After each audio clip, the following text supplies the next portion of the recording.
Hi, I'm Tyler. And I'm AJ. And this is the Fox Valley Film Critics. Today we'll be discussing the 15th in the lineup of the AFI's Top 100 Movies 2001: A Space Odyssey, as well as the newest Christopher Nolan movie, Dunkirk. Stay tuned.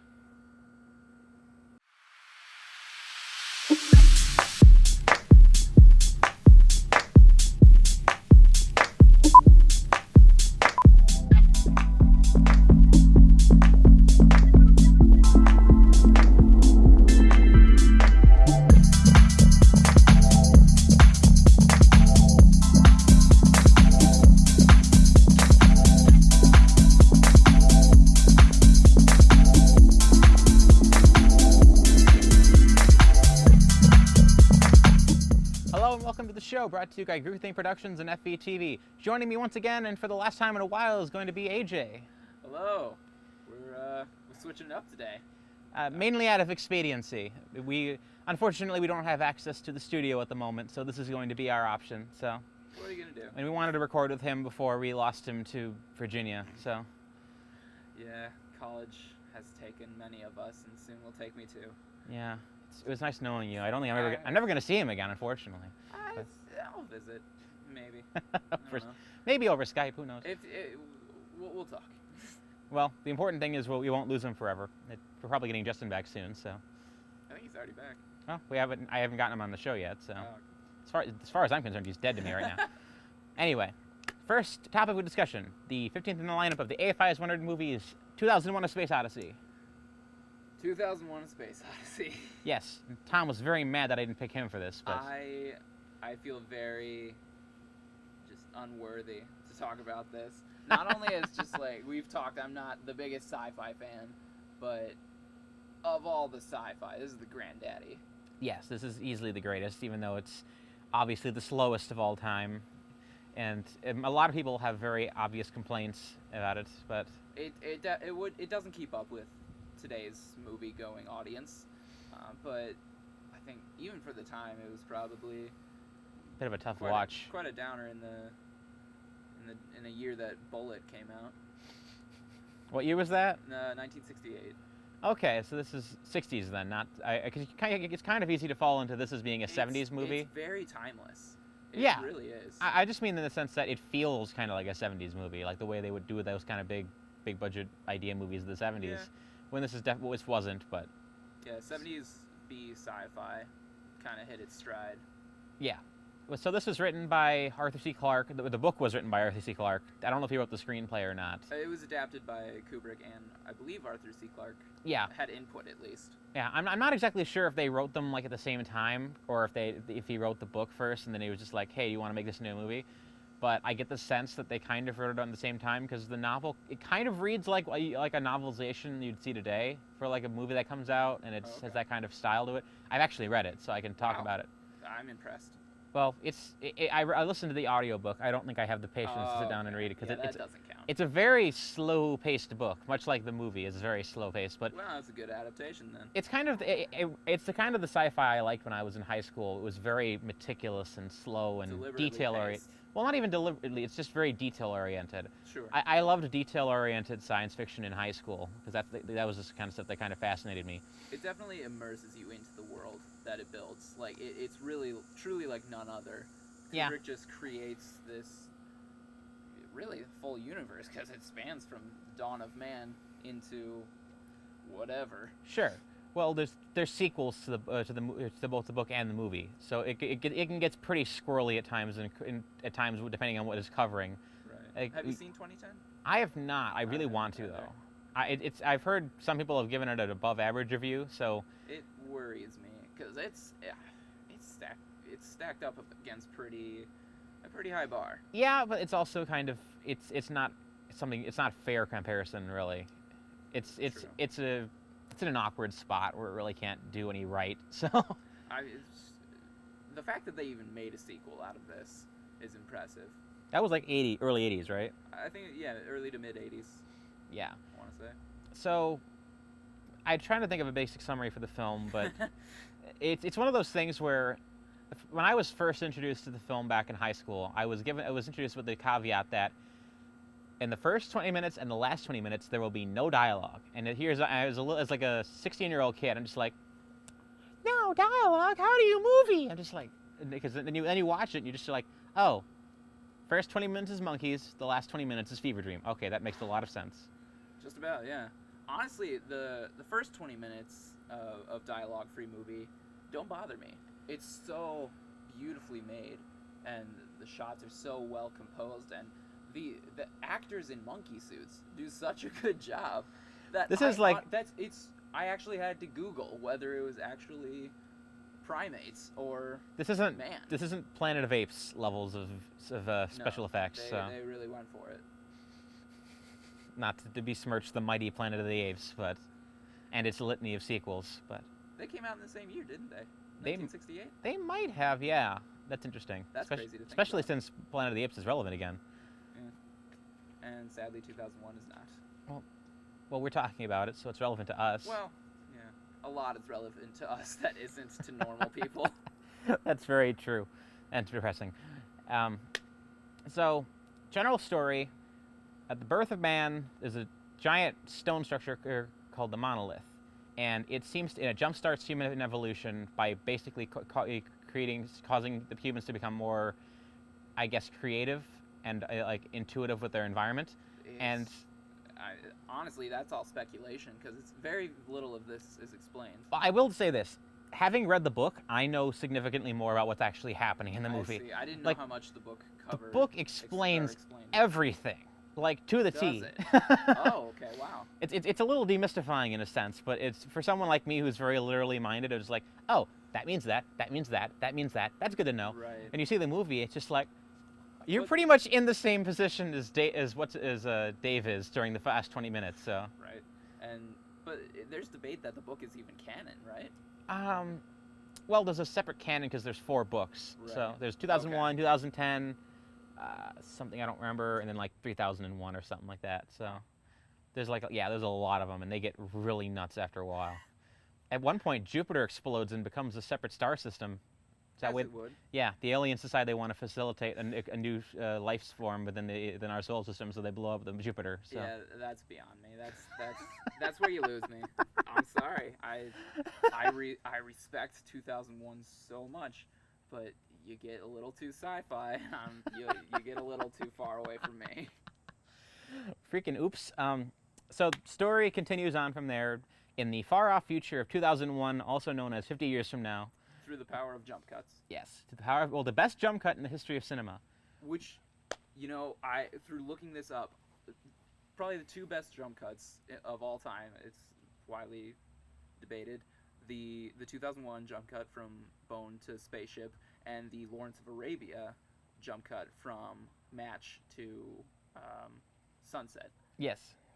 The same editor on both films. Wow, that is pretty. Well, you had to have a good director behind that to conceptualize them like that. Sure, 2 of the best of all time. Well, yeah, that certainly helps, and it kind of helps. I don't know if this is a movie you can necessarily spoil, except for maybe the middle, maybe the middle part when there's the house scenes, which is the most innately watchable segment of the film because it's the part where there's actually a narrative going on. But in the book, it's only hinted at in the movie. But in the book, there's a much more direct plot between the U.S. and the Soviet conflict, which is mirrored in the movie by the apes conflict. So there's there's a lot of parallel stories going on, and a lot of it has to do. The general theme of the movie is survival and evolution, trying to overcome, you have to develop something in order to overcome life-threatening situations. Yeah, right. Life-threatening situations. This is definitely a space race era movie. Yeah. And you meet our hero of the story, Dave, who is an astronaut who is going to the moon to meet on the moon base because there's an imminent conflict between the United States and Russia, and they've just found an alien artifact that's they think might allow them to that might reshape our thoughts of the universe, and it's the monolith. And so they ship Dave and a small crew of astronauts off on the spaceship out towards. In the movie, it's Jupiter. In the book, it's Saturn. Okay. To figure out what's going on, and along the way, I won't say what's going to happen. Happens along the way because that's kind of the main plot of the movie. And eventually, they do get to Dave gets to Jupiter, and he falls into the time, essentially a wormhole, The Stargate. the Stargate, Hmm. and it causes him to have a fever dream and turn into a giant baby. Is that what it is?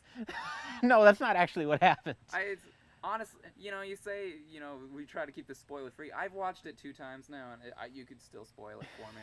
It's still it's befuddling, man. But Befuddling, I say. absolutely brilliant. There's no denying how well made this movie is, Well, even if you don't understand a single thing that's going it's on. yeah, it's very hard to actually tell unless you've read the book. But like, do you want to talk about what actually happens, or I like, don't know what actually happens. Yeah, do you want me to you explain? can talk about it. Okay. I would love to learn, sure. Spoilers ahead. For So- a nearly 50-year-old movie. So the monolith throws him Next across. year? Really? That's yeah. messed up. 50 so years next year? The monolith throws him through a wormhole that transports him to an alien habitat, where he's basically shown the entire history of an alien society that has evolved beyond the physical need of bodies and have become essentially a universal conscience. And the aliens decide that they're going to dissolve his Earth body and put him essentially in their state so that he can become a godlike being.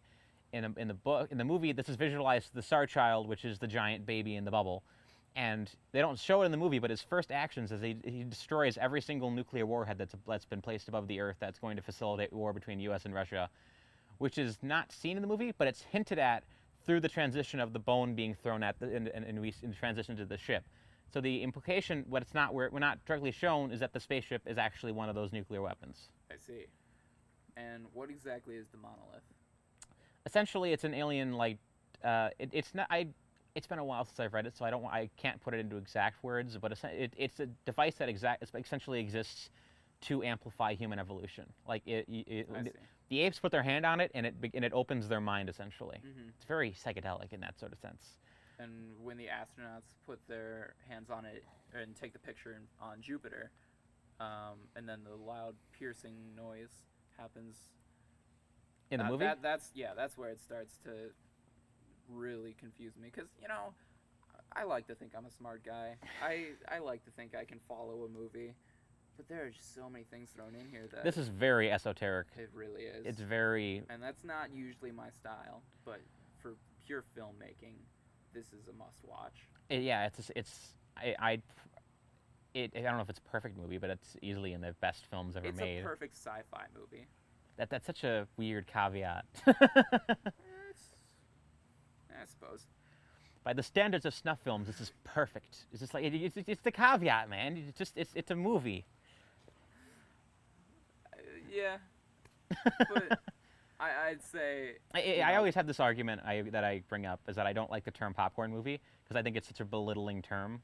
When it's a movie that's just designed to make you excited or to feel sad or happy. It doesn't necessarily mean it's lower grade. It's a movie that does something differently than a cerebral film. Sure, it's a movie that's made to be more easily watchable. Yeah, and I'm not trying to bully you, man. This is just my argument in general. I know. I'm not saying. Listen, I don't need a popcorn movie. I enjoy thoughtful, personal stories. But when you bring in other elements that I can't relate to, then you lose me. It's not Sure. about intelligence. It's about imagination, I guess. Yeah, I guess it's all about I have no imagination. I can take that. idea and how you approach it, I guess. Sure. Do you have any more thoughts on the film for now, or? Just Kubrick's selection for music, I think, has become iconic. Oh, my and heart. I think was Yeah. just a brilliant choice at the time, and I want to just give a shout out to a dead director for his choice. You know what? I'm always picking Strauss to kind of underlie the entire movie. I'm always a little bit confused as to how much of it's actually classic music and how much is his, because occasionally the line is very hard to tell. Like, there are certain music tracks that are very clear that you can kind of tell were Right. composed, but they're very classically done. They're very well done. And Well, there are you two could- distinct classical pieces: Blue Danube and also something. yes. And Well- that's like the famous. And understand my Theme. point is just there are times when I could not tell the difference. Like you could say some of those other tracks are from classic films, and Right. you're like, oh, that's interesting. I wouldn't have guessed that. It could be just random noises. It could be a Gregorian chant. It's very out there. That sound is perfect. That was pretty dead on. Oh, I used to sing. But yeah, it's a great film, and that's Sure. coming from a non-sci-fi guy. Yes. It's a very good snuff film. I thought it was thoroughly enjoyable. That offends me. If popcorn film offends you, snuff film offends me. I'm not offended by snuff films It's personally. That's all. Join us again for our next segment. We'll be talking about Christopher Nolan's newest film. Stay tuned.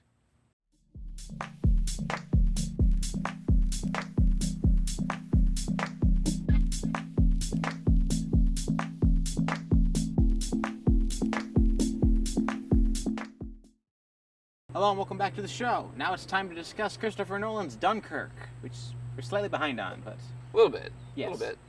Still relevant. sure. So, yeah. Christopher Nolan's next masterpiece? Uh, Question mark? You should discuss this. Okay. I would say no. It's definitely upper echelon of modern movies. I think easily in my top 10 this year. But I don't think I could stack it up. I know I'm kind of going right into my ultimate review here, but I don't think I could stack it up with Inception and The Dark Knight and The Prestige and Memento. He just has too many home runs. Yeah. I'd call this a triple. It's exceptional, but it's doesn't exactly give you everything you want. Yeah, I was afraid you were going to say it's utterly perfect or something like that, because I actually found this when I first saw it to be one of his weakest films in a long time. In a long time. Well, it's I better than Interstellar. I liked Interstellar a lot, so that's I didn't hate it. Let's not turn this into an Interstellar debate. So we can save that for Mother Loving Movies. Sure. But anyway, so for this one, I felt that I didn't feel that there was all that many strong characters. I thought the plotting was really awkward, and I thought that, well, the performances were good. Like Mark Rylance, Kenneth Branagh, Tom Hardy, they all give really good performances with what they have. Harry Styles even. Sure. And I just thought that none of them really had any sort of material to make them stand out individually. I thought there was a lot of weird story turns, like the Mark Rylance's brother. Was it his brother or his cousin that was with them on the boat? I believe it was. His son. His son. Oh gosh, that's his son. No, the older boy was his son. The younger boy, I'm not sure. The one who does the thing that happens to him. Right, the thing. Yeah. Well, I want everyone to go see it because it's a Christopher Nolan movie, and if you can find it on an IMAX screen, it'll look beautiful. And it's a fairly minor plot point. Well, but ultimately the movie isn't about the characters, as I think a lot of war movies tend to lean towards. They give you an entry point so you can access the broad scope of the war from this entry point of a character, whether that be your Tom Hanks in Saving Private Ryan or your Henry Fonda or John Wayne in The Longest Day. I don't know why I jumped to that, probably because... That's fine. Anyways, this really doesn't give you that. It expects you to jump right into this battle, this siege being the event that it was, and not necessarily a more personal story. Don't you think that kind of comes with the cost of the film, though? I do. I would agree. I think that is the weakest point. Is that there really are no characters that you specifically feel for. You just kind of have to have a sympathy for all mankind to. But that's really bad storytelling. As a story, you kind of there's a term I've heard from film critics I read, assumed empathy, where the movie doesn't earn the empathy. It just says, here's a person, I'm going to put him in danger, and because you're a human being, I just hit the mic.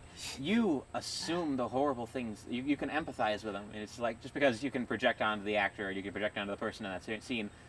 Whereas some movies are really good at just kind of using single actions to kind of earn empathy. Sure. I assume you've seen The Raid at some point. Mm-hmm.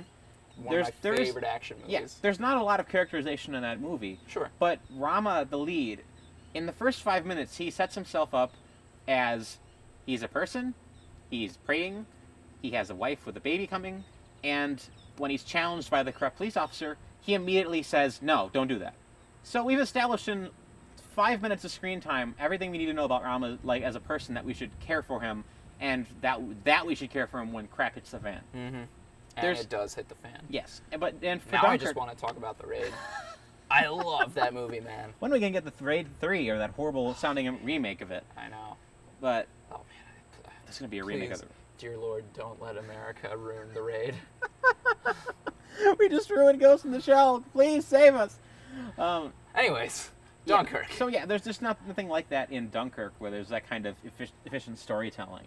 I see. This is where I would agree with you, and I hate to make exceptions, but Christopher Nolan has proven that he's a master storyteller, and he's created complex characters. I think the fact that it's so lacking in this movie, it says more that that wasn't the point.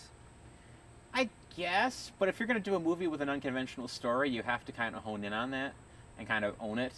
Like, Citizen Kane does not have a fully dramatized narrative. It's a very awkwardly structured movie, but it works because it's about the reveal of a character. That's very much a character study, though. Yes. This is definitely not. So what would you classify it as? A war movie. Okay.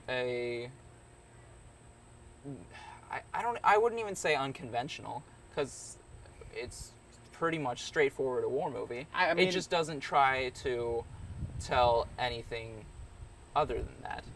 I guess, but there are like, you could say it's like a war documentary almost, but in my experience, if you're just going to make one of those like films that you show to kids in high school, it's not as strong as it would be as if it were a spectacle film.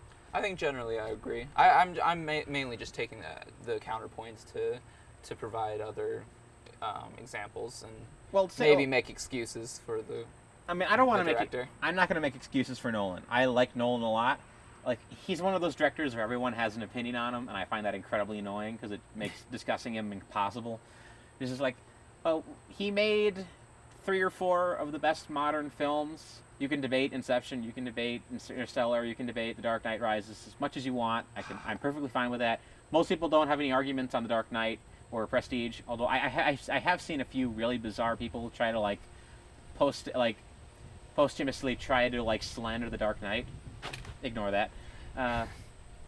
But I mean, you can talk to my dad if you want somebody who doesn't care for The Dark Knight, but that's more. Well, it's like professional critics who have tried it. It's like they've gone full Pauline Kael on Clint Eastwood style of betrayal. So, I don't think I could call Christopher Nolan anything but the greatest filmmaker of this century.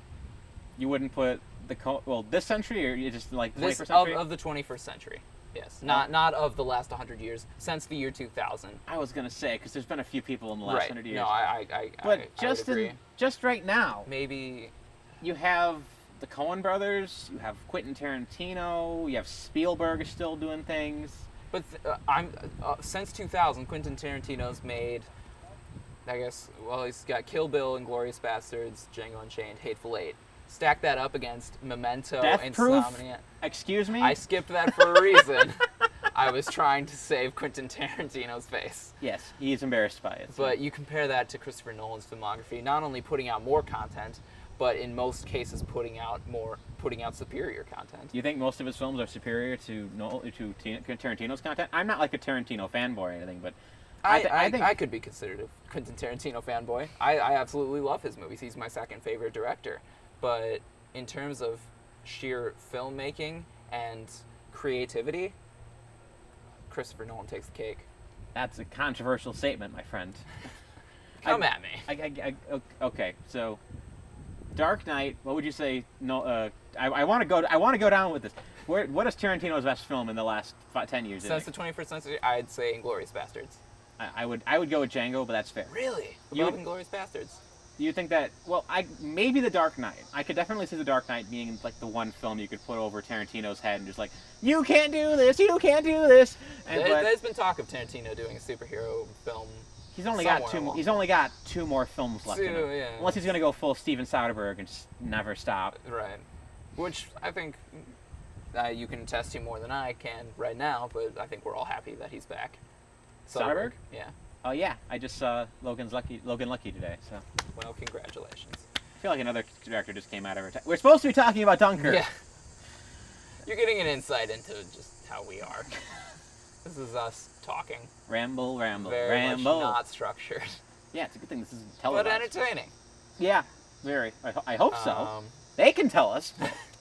I'm sure they will. Tell us Write in about the how bad comments we below. are. Tell us how bad we are in the comments below.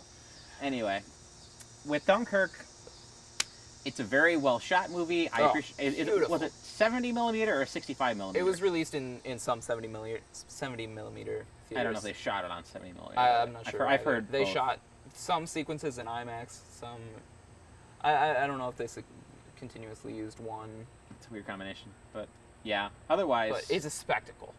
Oh, It's, sure. without a doubt, one of the most beautifully shot movies this year, and Yeah. maybe of the last few years. I don't know if I necessarily think the cinematography was all that like great from a scene construction standpoint, but it was definitely pretty. Like, I don't know, those aerial dogfights.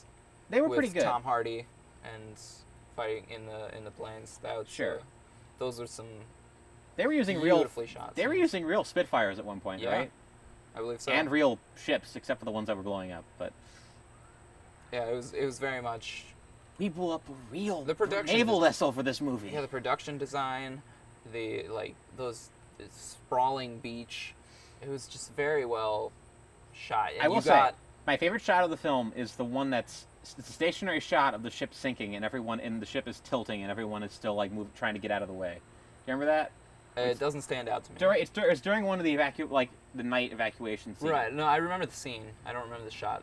Okay, that one specifically. kind of just stood out as an interesting visual to me, just because it's an interesting way to do a shot. It's the ship is perfectly still, everyone is frantically moving around, but the in the background is sinking. Okay. I thought it was interesting at the very least. Most of the shots that stood out to me were just the scope of. I don't know. It's probably reported how many extras were in this movie, but it seemed to be an unprecedented amount. Just so many extras, and that really Over 100,000 of them. it gives really an excellent image of how many people were affected by this. You know, one thing I did have someone point out to me in the movie, they never actually name drop the Nazis in the movie. True. Yeah, it's one of those like weird things. It's like, well, I've heard an interesting like thematic breakdown in the film. It's like the movie is supposed to be about this metaphor for Christopher Nolan's like Freudian fear of death or something like that. Film Crit Hulk did a really good breakdown on this, where you can kind of get the sense that this is the film is coming from a place of just it's about the terror of being in the situation more than it is about the ethics of the war, which is I do think is an interesting angle. I think I would agree. That's what he was going for. Yeah, and they do kind of play it out in an interesting way where the British clearly are just like, we don't know if we could send the entire Navy to save everyone, but we might actually destroy Britain in the process. So Yeah, it's it's an interesting historical tale because it's kind of the reverse Normandy, where everything that could go wrong can go wrong, and it's like everything is bad that can happen could have. I think it was the best chapter of a World War II textbook I've ever seen on screen. Sure, I'd still say that something like Saving Private Ryan or. But again, those are more personal stories. That's not something you would read in a textbook. But movies are supposed to be personal stories. It's what Movies can serve many purposes. Yeah. I think not all of them are necessarily personal stories. Some are about events. I think you were probably right on that. It was Christopher Nolan's take on a narrative documentary. Yeah, and I think that, but I would have liked if we'd had like. This would have fixed the movie almost entirely for me. If we'd had the main British soldier that we're seeing the perspective from had been fully like gotten a full story arc, if he'd gotten like a fully dramatized character, I think that would have done inordinate amount to just make the movie work a little better for me. That may be so, but do you think that may have possibly taken away from the terror? It would have given more because there's more. There's now a direct person you're rooting for. Right, and then you, as you were saying, you empathize more for because you're more of a. I don't know. Is it weird that I'm afraid to criticize Christopher Nolan? Yes. Just because he's proven to be so much smarter than me. He's not going in his anywhere. Writing. No, it's He's gonna make another movie I'm sure in 3 he won't, years. I'm sure he won't come after me for this, but I don't know. I feel like Get that one guy in particular. His address, no. it's changing. Haha, Yes. Chris. Yeah. Yeah. But yeah, not a perfect movie, certainly. Not his best, but still well-made cinema. Sure. I think that's good enough for that segment. Sure. All right. Join us for a moment where he'll give us his movie recommendation for the week. Stay tuned.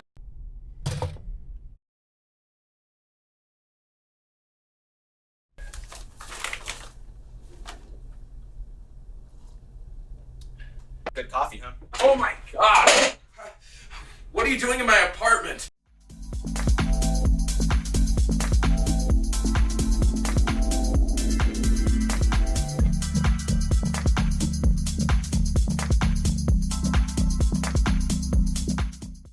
Hey guys, welcome back to the show. Sorry for the immediate change in venue. Unfortunately, we hit some serious technical difficulties. Our camera apparently did not like being set out in the sun for an hour with no shade.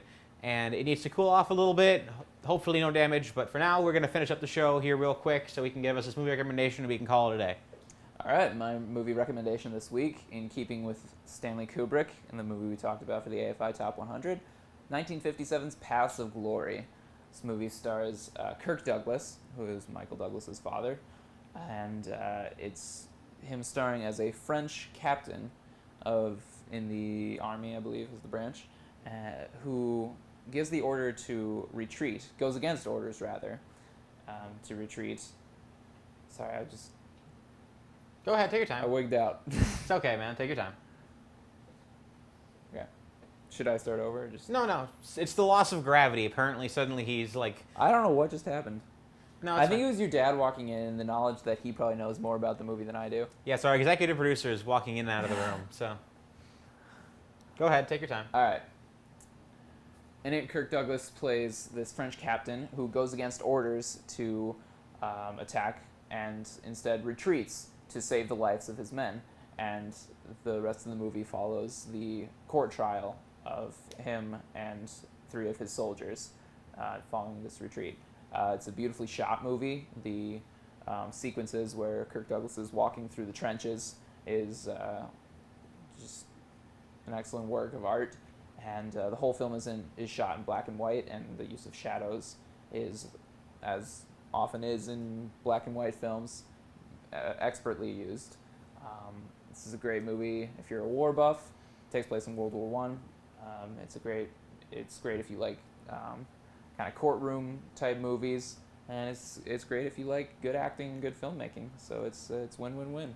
Yeah, everyone kind of forgets Kubrick's early stuff, like pre-Strangelove, because Right. then they start getting into that corny, like, cerebral phase where they kind of become a little more... Right, but you got Kubrick. You got your Spartacus, your Lolita, The Killing. Killing, yes. Is all before Dr. Strangelove. I just bought the Criterion of that. Oh, really? The Killing? Yeah. It's not one of my favorites, but it's still noir. It's still great. That's all the time we have for our show. Thank you so much for watching and putting up with this little technical difficulty segment. Have a good day, everyone.